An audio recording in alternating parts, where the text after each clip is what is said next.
Ba ba ba ba. Alright. Am I talking about this mainly because I have a current hyper-obsession with this game? Maybe.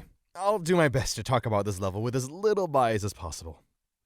So, I've been replaying this game called Persona 5 Royal. The reason I say replaying is because I've played Persona 5 way back in the day, during my first year of college. Difference between the games being that Persona 5 Royal is a more polished version of Persona 5. Also known as the true version of Persona 5, Royal has additions to the story, new characters, new mechanics to navigate the levels, and new extra sprites for speaking characters. You for real? For real? For real? I'm written on it as for real or not. Don the mask and join the Phantom Thieves of Hearts as they stage grand heists, infiltrate the minds of the corrupt, and make them change their ways.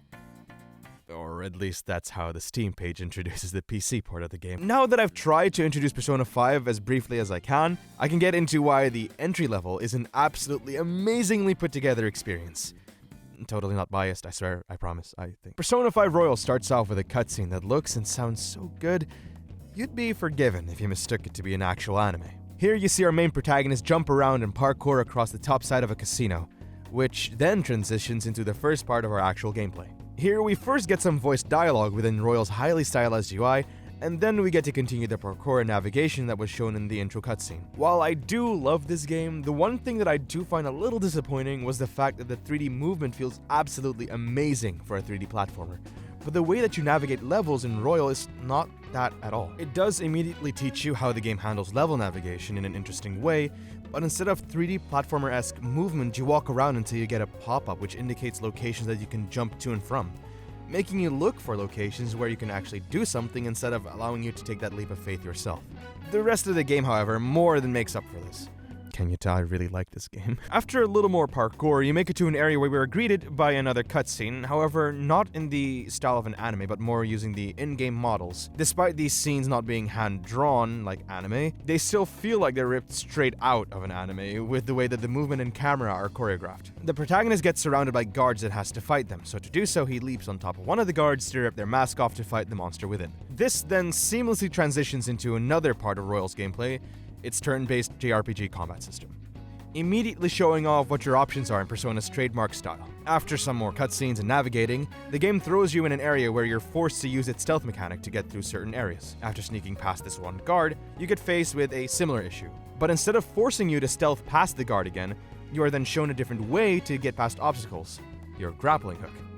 Which is not only a fun new addition to Royal's way of level navigation, but also just makes you feel incredibly cool. God, he's so fucking cool. The part after this works well for both players who have played Persona 5 before and those who haven't. The player is faced with yet another cutscene where our main protagonist gets surrounded by too many enemies for him to face alone. He's then informed that someone else is coming his way. We as a player are not certain if this is a good person or a bad person. They appear to seem to throw a sword directly at our protagonist, but it hits the enemy behind him instead. This would surprise new players into thinking that we have a bigger enemy to face, when in reality, they are just someone who was here to help out our protagonist. Wait, what? I know, I didn't say anything.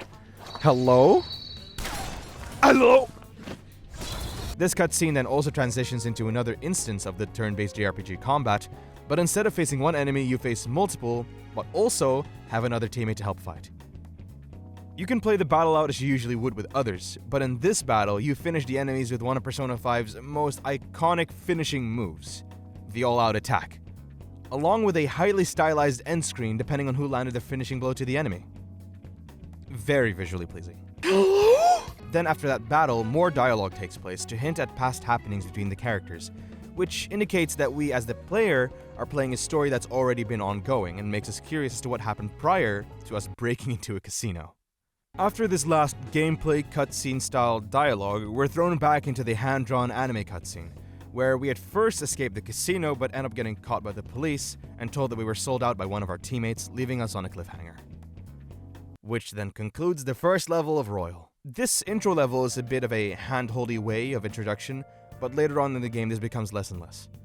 I believe the best way to describe the experience of Persona 5 Royal is as if you're playing through an anime. The first level didn't introduce nearly everything that the game has to offer. There are so much more things in Persona 5 Royal that make it worth playing, from fun dialogue, to puzzles, to character interaction, and its amazing story.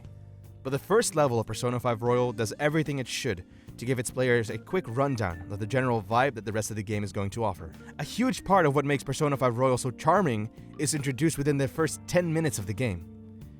Maybe it's because I'm a bit of a weeb, or hold a slight nostalgic bias for this game, but I don't think anyone can deny that Persona 5, and by extension Persona 5 Royal, looks and sounds amazing.